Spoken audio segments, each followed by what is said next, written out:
할렐루야. 오늘 비대면으로 예배하는 모든 이들에게 하나님의 은혜와 축복이 함께하기를 바랍니다. 서양에서는 어머니가 시집가는 딸에게 진주를 주는 풍습이 있다고 합니다. 이때 진주를 프로젠 티얼스, 즉 얼어붙은 눈물이라고 부릅니다. 아마도 딸이 시집갈 때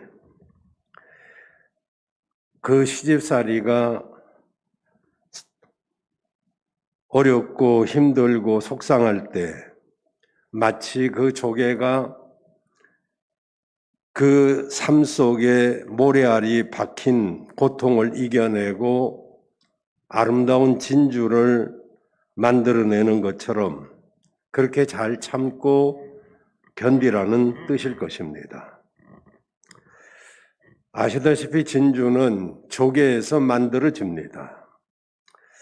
어쩌다가 조개의 몸속에 들어온 모래알은 조갯살에 굉장한 고통을 줍니다. 그때 조개는 네이크라고 하는 진주 층이라고 하는 생명의 즙, 분비물을 만들어서 그 모래를 어루만지기 시작합니다.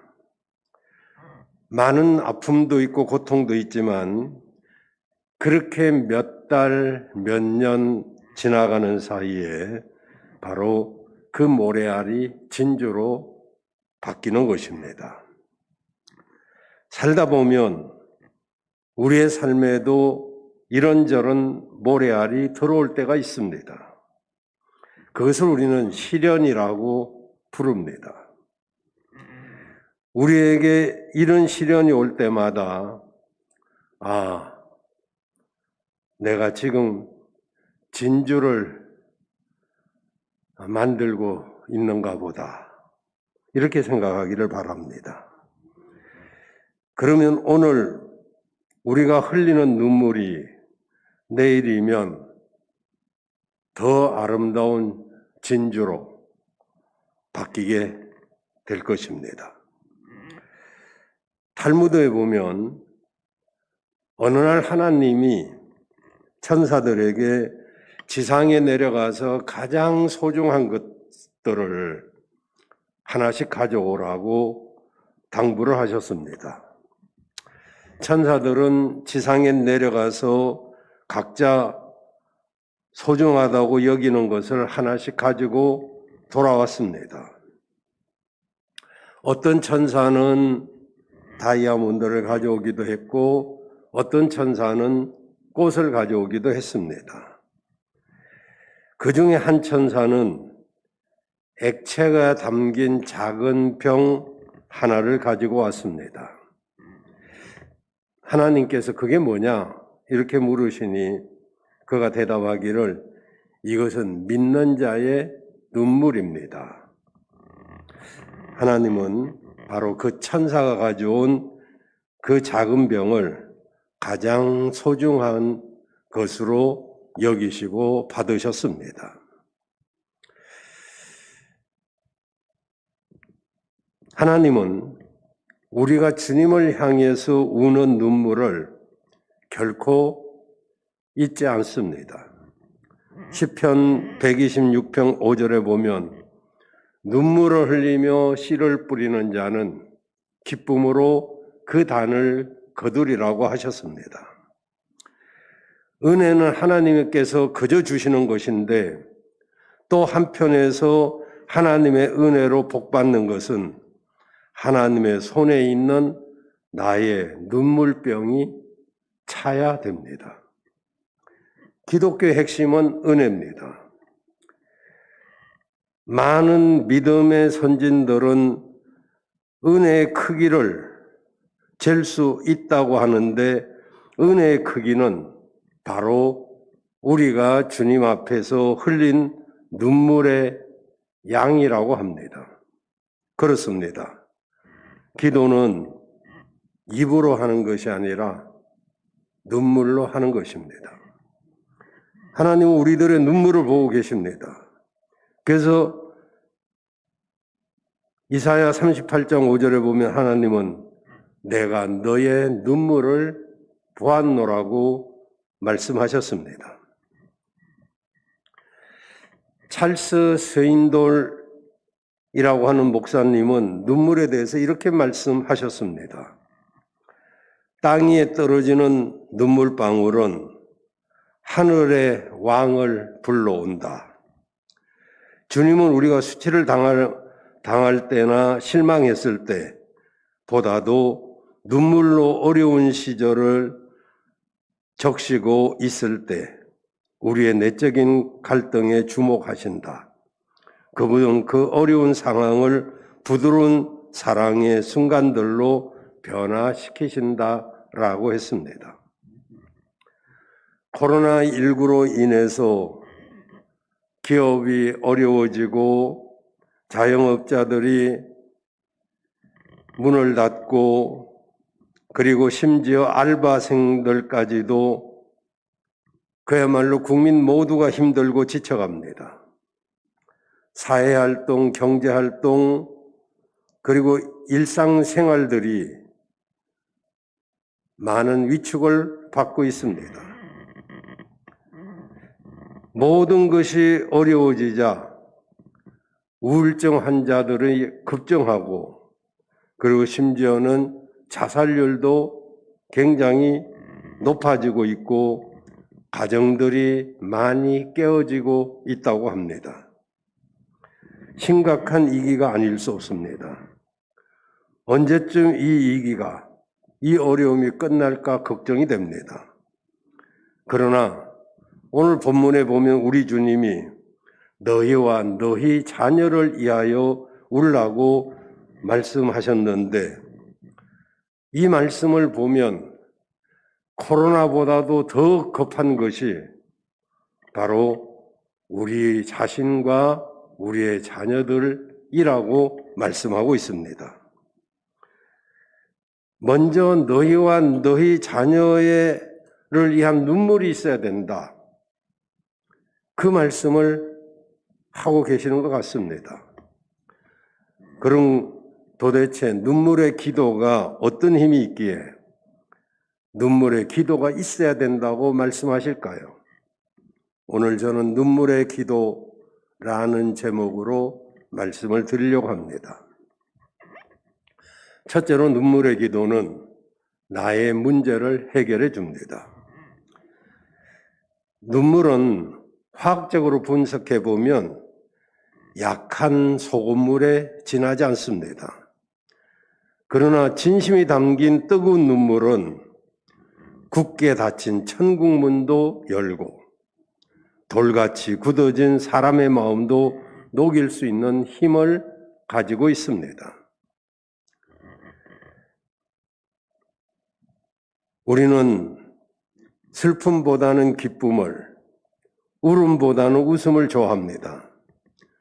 그러나 때로 신앙생활 가운데 눈물을 흘려야 할 경우를 만나게 됩니다. 특히 믿음 없는 자들의 몰지각한 비난과 비판으로 인해서 우리 마음을 상하게 합니다. 그러나 그런 일로 고민하지 말고 하나님을 향하여 기도하면서 그분께 맡기고 우리는 눈물로 기도할 수 있는 복된 사람이 되기를 바랍니다. 이사야 38장 1절에 보면 남쪽 유다의 18번째 왕인 히스기야가 병이 들어서 죽게 되었습니다. 그가 어떤 병인지는 자세히 알지 못하지만 요즘 암처럼 시한부 인생이었습니다. 그래서 하나님은 이사야 선지자를 보내서 그에게 유언을 하고 집을 정리하라고 말씀하셨습니다. 더 이상 살 수 없다고 말씀하셨습니다. 이런 상황에서 히스기야는 어떤 선택을 했을까요? 히스기야는 사망 선고를 받고 하나님을 향해서 눈물로 기도합니다. 2절, 3절에 보면 이때 하나님이 보신 것은 히스기야의 눈물의 기도입니다. 벽을 향하여 오직 하나님만 바라보고 눈물로 기도를 합니다. 하나님은 3절에 그 기도를 하나님이 들으셨다고 4절, 6절에 말씀하고 있습니다. 하나님은 히스기야 기도를 들으시고 그 눈물을 보셨다고 말씀하고 있습니다. 사람마다 눈물을 흘립니다. 기뻐서 또는 슬퍼서 때로는 억울해서 눈물을 흘립니다. 그러나 그런 눈물 가운데 가장 가치 있는 눈물은 기도의 눈물입니다. 하나님, 우리가 눈물로 기도할 때 그 기도의 눈물을 보시는 줄로 믿습니다. 눈물로 기도하는 그 안타까운 심령을 보고 계십니다. 눈물로 기도하는 그 간절함을 하나님은 보고 계신다는 것이죠. 그래서 눈물의 기도는 하나님의 적극적인 응답을 받을 수가 있습니다. 눈물의 기도는 응답이 없을 수가 없어요. 우리를 사랑하시는 하나님, 우리의 아버지가 되시는 하나님이 우리가 하나님을 향해서 흘리는 눈물의 기도를 어찌 보고만 계시겠습니까? 너의 눈물을 내가 보았노라. 이렇게 말씀하십니다. 괴로운 일이 있습니까? 억울한 일이 있습니까? 아무에게도 말할 수 없는 그런 아프고 괴로운 일이 있으십니까? 그렇다면 하나님께 나와 그리고 눈물로 기도하시기를 바랍니다. 하나님은 히스기야의 기도에 눈물을 보셨던 것처럼 우리의 기도에 눈물도 보실 줄로 믿습니다. 그래서 이미 사형 선고를 받은 히스기야를 살려내는 기적을 베푸십니다. 우리가 안 된다고, 불가능하다고, 이미 끝났다고 생각하는 문제도 하나님은 해결하실 수 있는 기적의 능력의 하나님이십니다. 지금 우리에게 필요한 것은 다른 어떤 것이 아니라 눈물의 기도입니다. 두 번째로 눈물의 기도는 우리 가정의 문제도 해결을 할 수 있습니다. 누가복음 8장에 보면 죽어가는 자신의 딸의 문제를 가지고 주님 앞에 엎드린 사람이 나옵니다. 누가복음 8장 41절 42절에 보면 바로 회당장 야이로라는 사람입니다. 회당장 야이로라는 사람이 와서 예수의 발 앞에 엎드려 자기 집에 오시기를 간구하니 이는 자기에게 12살 먹은 외동 딸이 있어 죽어가미로라. 이제 이 상황을 우리는 그냥 별 생각 없이 받아들이지만은 당시 상황에서 회당장이 예수님을 찾아왔다는 것은 정말로 어렵고도 어려운 일입니다. 왜냐하면 회당장은 모세의 율법에 아주 전문가고 그리고 사회적인 지위가 있는 사람입니다. 구약 율법에 철저하고 아주 충실한 사람이 회당장입니다. 그런 사람이기 때문에 당시 바리새인이나 사두개인 등 구약의 철저한 사람들이 예수님을 배격하고 있는 상황 속에서 예수님을 찾아 나온다는 것은 그거는 오늘날 우리가 대면 예배 드리는 것보다도 힘든 상황입니다. 그런데 이 회당장에게 아주 절박한 사정이 있었습니다. 바로 12살 된 외동딸이 이름 모를 병으로 죽어가고 있는 것입니다. 물론 뭐 좋은 의사, 좋은 약을 왜 안 써봤겠습니까? 그래도 효험이 없었습니다. 그런데 이 예수라는 분이 어떤 병이든지 고친다고 하는 소문이 있어가지고 이제 딸을 살릴 수만 있다면 무슨 체면이 중요하고 무슨 지위가, 무슨 물질이 중요하겠는가, 그렇게 생각하고 이제 예수님 앞에 나와서 그분의 발 앞에 엎드렸습니다. 그런데 그 집으로 가다가 또 희한한 일을 만나게 됩니다. 바로 12년 동안 혈루증으로 고생하던 여인이 예수님의 옷자락을 만지고 병이 고쳐지는 그런 놀라운 일이 벌어집니다. 그리고 그 여인과 제자들과 예수님 사이에 여러 가지 이야기가 오갑니다. 우리에게는 뭐 그냥 뭐 가다가 그런 일도 있었는가 보다 이렇게 생각하지만 이 회당장 입장에서 보면 정말 피가 마를 지경이죠. 왜요? 지금 딸이 죽어가고 있습니다. 1분 1초도 급한데 왜 예수님은 시간을 지체하고 있을까요? 또 주변의 사람들은 왜 그렇게 예수님을 붙잡고 있을까요? 그러면 예수님은 이 야이로의 마음을 모르겠습니까? 아시지 않았겠습니까? 근데 왜 지체를 하고 계실까요? 물론 이 사건은 뭐 예수님이 만든 건 아니잖아요. 예수님이 병들게 한 것도 아니고 어쩌면 예수님하고는 상관도 없는 일이기도 합니다. 근데 문제는 그 사건으로 인해서 시간이 지체되는 것이죠. 시간이 지체될수록 야이로의 간절함은 더해집니다. 정말 예수님께 매달리는 심정이 더해지죠. 어쩌면은 어떤 해결이 더딘 것은 우리가 더 간절하기를 원하는 예수님의 뜻이기도 한 것이죠. 딸이 지금 죽어가는데 얼마나 마음이 바짝바짝 타고 입술이 타고 마음이 간절하겠습니까? 이 간절함이 바로 예수님의 마음을, 하나님의 마음을 움직인 것이죠. 여러분, 이 간절함이 기도를 더 깊게 만드는 것입니다. 예수님의 마음을 움직이고 그 간절함이 깊어지기 때문에 죽은 사람이 살아나는 역사가 일어날 수 있는 것이죠. 간절함이 없는 기도는 기도일 수가 없는 것입니다. 어떤 집이든지 가족 중 하나가 아프면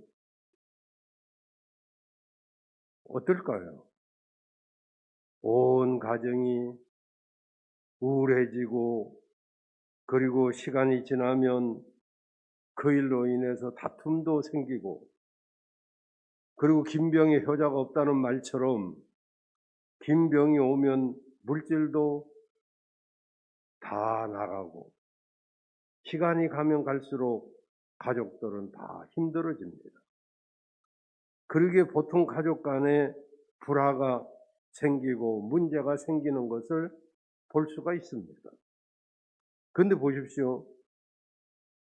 야이로의 그 주님을 향한 간절함이, 주님을 향한 그 기도가 그 딸을 살려냅니다. 우울함과 슬픔이 가득했던 이 가정이 기쁨의 가정으로 변화가 됩니다. 그렇습니다.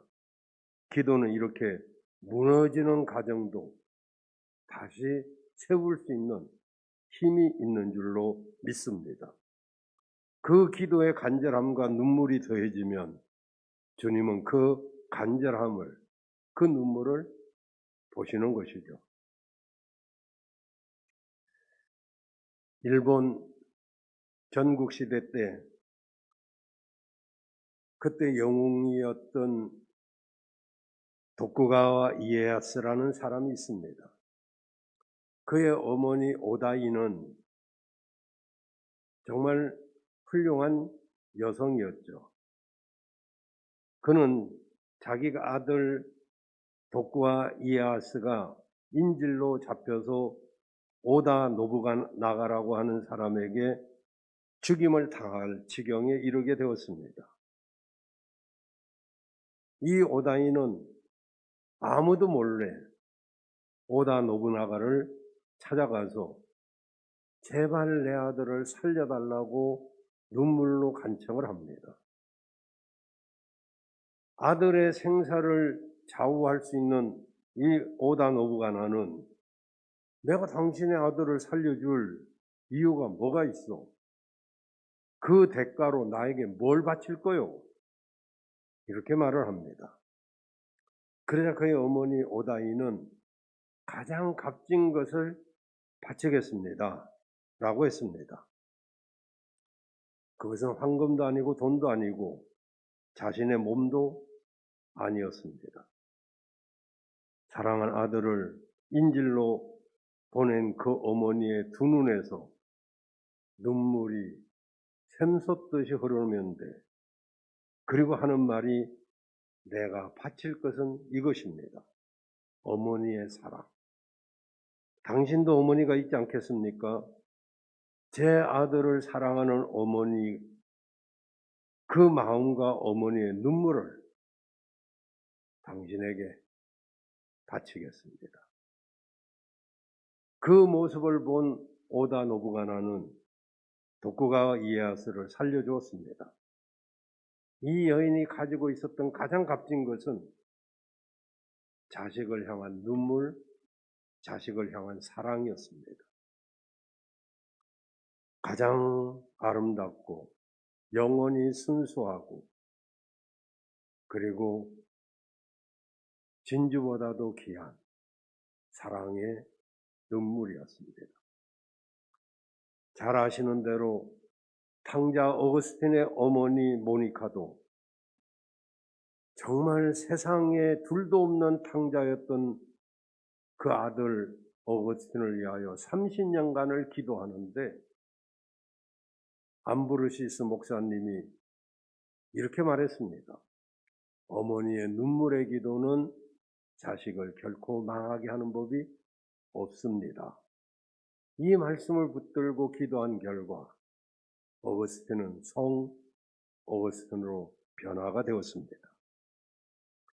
혹시 여러분이 믿지 않는 가족이 있습니까? 아니면 가정에 질병이나 또는 물질이나 불화나 여러 가지 어떤 어려움이 있습니까?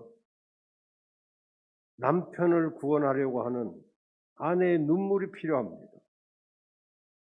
눈물의 기도 없이는 구원할 수 없습니다. 자녀를 구원하려고 하는 부모의 눈물의 기도가 필요합니다. 자녀가 훌륭하게 되기를 원한다면 눈물의 기도가 밑거름이 되어야 되는 것입니다. 세상이요, 그렇게 만만하지 않습니다. 사단이 그렇게 호락호락하지 않습니다. 이 세상에 어머니가 생각하는 것보다도 훨씬 악하고 교활한 게 사단입니다. 그러므로 자녀를 위하여 울고 내 자신도 잘못되지 않도록 자신을 위해서도 울어야 합니다. 그러므로 자녀를 위하여 울고 자신을 위하여 울고 가정을 위해서 울어야 됩니다. 다윗이 범죄했고 교활하고 악랄한 죄를 지었지만은 그는 주의 종 나단이 당신이 그 범인이다 라고 지적할 때 그는 그 자리에서 꼬꾸라져서 눈물로 침상을 띄울 정도로 울며 기도했습니다. 그러자 하나님 마음에 합한 사람으로 바뀌어졌습니다. 여러분 기억하십시오. 내 눈물의 기도가 우리 가정의 문제를 해결할 수 있다는 것을. 마지막으로 눈물의 기도는 나라와 민족의 문제도 해결을 받게 합니다. 만주 연길현 붉은라제 교회 장로였던 함주익 씨는 독실한 신앙인이었습니다. 다른 사람의 소를 맡아서 기르던 함주익은 공산당으로부터 위협을 느껴서 그 소를 주인에게 돌려주려고 끌고 가는 도중에 불행하게도 공산당원들에게 잡히게 되었습니다. 그들은 함주익을 다짜고짜 간첩으로 몰더니 즉시 총살을 명하는 것이었습니다. 수십 명의 공산당원들이 그를 이끌고 산 밑에 가서 총살하려고 둘러쌌는데 그 당시 함주익은 죽음을 면할 수 없다는 것을 각오하고 저들에게 이렇게 말합니다. 나는 예수 믿는 사람인데 내가 죽기 전에 최후로 10분간만 기도하게 해주십시오. 나도 마지막을 정리할 수 있는 시간이 필요하지 않겠습니까? 그랬더니 저들이 그래 뭐 죽는 사람 소원 그까짓 거 못 들어주겠냐? 그리고 이제 시간을 줬더니 함주익이 정말 죽음을 앞에 놓고 뜨거운 눈물을 흘리면서 조국과 민족을 위해서 기도하기 시작했습니다. 하나님, 일제 나라를 뺏겨가지고 고향을 버리고 자유의 살 길을 찾아서 이 이역만리 만주까지 왔는데 여기서도 천대를 받으며 사는 우리 동포가 어찌하여 핏줄이 같은 내 동포한테 생명을 이렇게 빼앗겨야 됩니까? 어찌하여 이런 비참한 지경에 이 나라가 가고 있습니까? 눈물을 흘리면서 목매어 기도하고 나라와 민족을 위하여 기도하는 이 함주익, 그 기도에 자기도 모르는 사이에 이 공산당원들 몇십 명이 전부 눈시울이 젖어졌고 그리고 하나씩 둘씩 사라지고 없더란 것입니다. 여러분, 나라와 민족을 위해서도 우리는 기도해야 될 줄로 믿습니다. 사무엘상 7장에 보면 이스라엘 백성들이 블레셋에게 패한 뒤에 빼앗겼던 법궤가 돌아오니까 이 일을 경험한 사무엘이 모든 백성들을 미스바로 모이라고 합니다. 거기서 우상을 섬기며 하나님을 바로 섬기지 못한 죄를 회개하고자 했던 것입니다. 그러자 많은 백성들이 나와서 기도했습니다. 이런 소식을 들은 블레셋이 다시 군대를 동원해가지고 미스바로 쳐들어옵니다. 그러자 사람들은 사무엘상 7장 8절에 보면 사무엘에게 우리를 위해서 기도 좀 해주셔서 블레셋 사람의 손에서 우리를 구원하게 해주시라고 기도를 요청합니다. 사무엘은 9절 10절을 그 뒤에 보면 이제 번제를 드리고 그리고 하나님 앞에 기도하고 부르짖고 기도하는데 블레셋 군대들은 점점 10절에 가까이 옵니다. 블레셋 사람들이 이스라엘과 싸우려고 가까이 오는데 그날에 하나님께서 그 눈물의 기도를 들으시고 블레셋 군사들을 패하게 만들어서 그들을 어지럽게 하시니 이스라엘 앞에서 그들이 패하게 되고 말았습니다. 간절한 눈물의 기도, 바로 나라와 민족을 살리게 되었습니다. 지금 우리나라도 코로나19의 문제, 동성애 문제, 낙태법 문제, 주택 문제, 경제 불황의 문제, 이런 문제 저런 문제가 얼마나 많습니까? 누가 이 일을 해결할 수 있을까요? 이 문제 해결할 방법이 무엇입니까?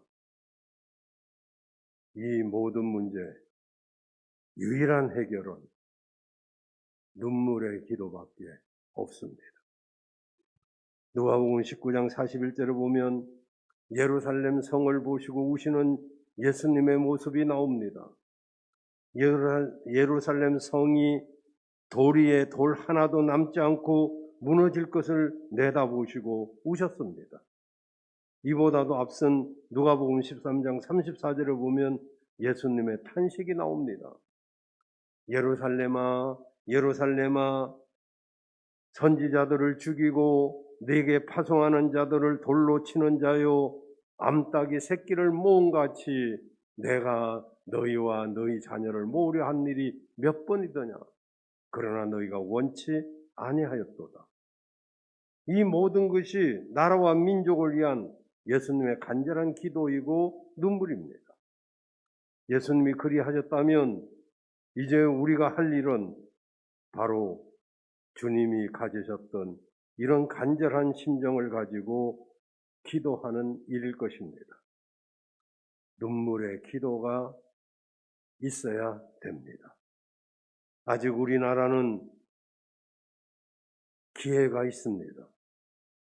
하나님의 은혜를 회복할 기회가 있습니다. 이것을 위해서 우리는 기도해야 될 줄로 믿습니다.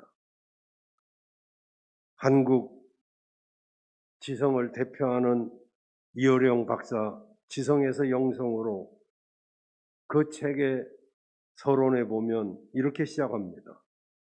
요즘 나는 70평생 한 번도 하지 않았던 일들을 하고 있습니다. 세례를 받은 것도 책을 낸 것도 그렇습니다. 나이 많이 먹은 사람들이 평소에 하지 않던 일을 어찌 보면 망령이 낮다고들 말할 수도 있습니다.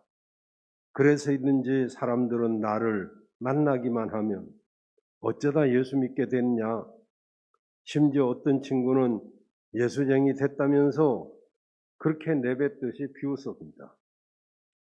그러나 나는 이제 지성을 뛰어넘어 영성으로 들어왔습니다. 평소에 종교란 문화의 한 분야라고 일관성 있게 주장하던 그가 이제는 예수님을 깊게 믿고 그리고 예수님을 전하고 있습니다. 여러분, 성도의 눈에 기도의 눈물이 마르면, 목회자의 눈에 기도의 눈물이 마르면 욕심만, 이기심만, 그리고 감정만이 앞서게 될 수밖에 없습니다. 주님은 예루살렘 딸들아 나를 위하여 울지 말고 너희와 너희 자녀를 위하여 울라고 하셨습니다. 오늘 이 눈물의 기도가 우리 모든 성도들에게 있기를 바랍니다. 나라와 민족을 위한 기도, 가정을 위한 기도, 자녀를 위한 기도, 자신을 위한 기도를 통해서 우리가 이 모든 어려움을 이겨 나가야 될 줄로 믿습니다. 우리 한번 기도하겠습니다. 전능하신 하나님, 이 시간 간절히 기도합니다. 이 나라가 코로나19로 인해서 여러 가지 어려운 가운데 있습니다. 하나님, 교회의 모든 가족이 정말 함께 예배 드리기를 원하지만 코로나 방역 때문에 비대면으로 예배를 드리고 있습니다. 이 나라를 다시 일으켜 세워주시고 성전의 재단을 다시 일으켜 세워 주옵소서. 우리가 드리는 예배가 온전히 회복되기를 원합니다. 제단의 등불이 꺼지지 않고 정말 성도들의 믿음의 불길, 기도의 불길이 꺼지지 않고 코로나의 그 그늘에서 벗어날 수 있도록 도와주옵소서. 우리 모든 성도들을 회복시켜 주옵소서. 교회를 지켜주시고 나라를 지켜주시고 하나님이 이 나라를 아버지 다시 한번 세워주셔서 우리가 코로나를 잘 극복한 나라가 되게 하여 주셔서 안정된 나라, 믿음 생활하기에 부족함이 없는 나라가 되게 하여 주옵소서. 이 예배를 온라인으로 드리든 또는 유튜브로 드리든 그 어떤 심령이든 눈물의 기도를 다시 회복할 수 있도록 도와주시고 가정의 문제, 개인의 문제, 그리고 자녀 문제, 건강 문제가 해결되는 역사가 있게 하여 주옵소서. 예수님의 이름으로 기도하옵나이다. 아멘.